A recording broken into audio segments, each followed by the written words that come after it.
Good morning, Isabella. I'm going to do a few problems that are hopefully give you some more help on order of operations.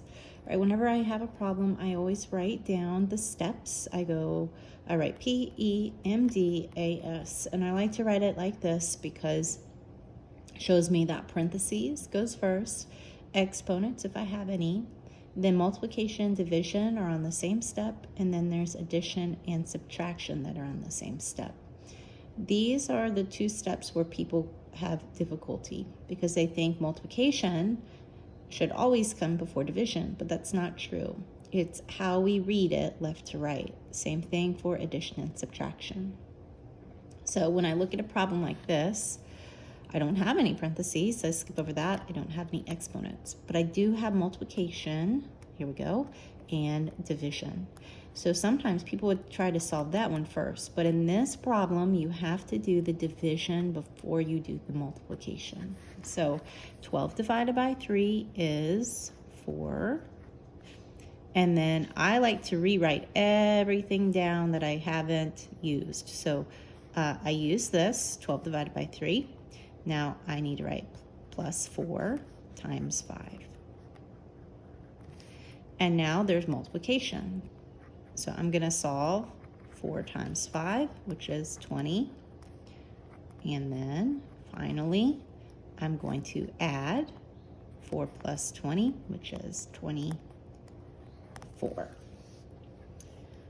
Okay, so let's say you did 4 times 5 first. If you did 4 times 5 first, that would be 20.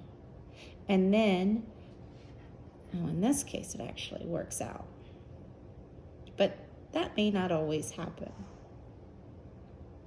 All right, let's do another problem. Okay. All right, here, again, I'm going to rewrite my little steps. PEMDAS.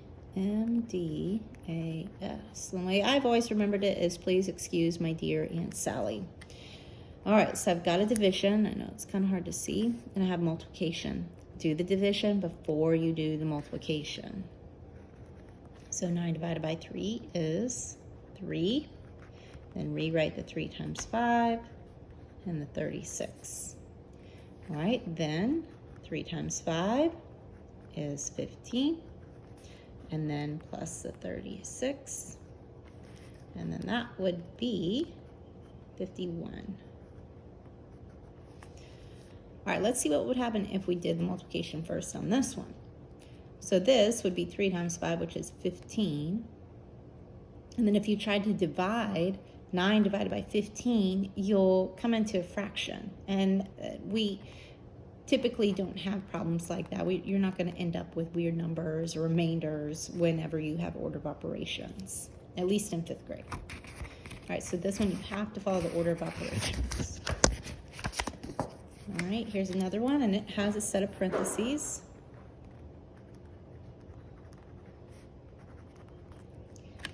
All right, I'm going to do the parentheses first, and that's 7.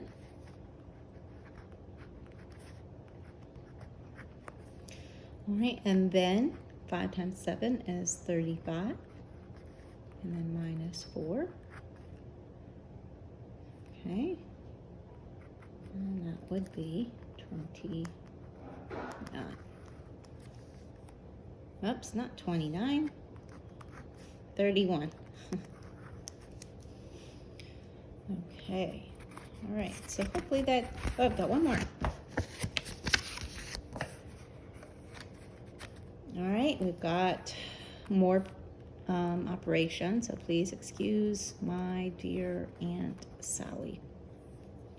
So then I've got this parentheses. I want to do this one first. 5 plus 7 is going to be 12.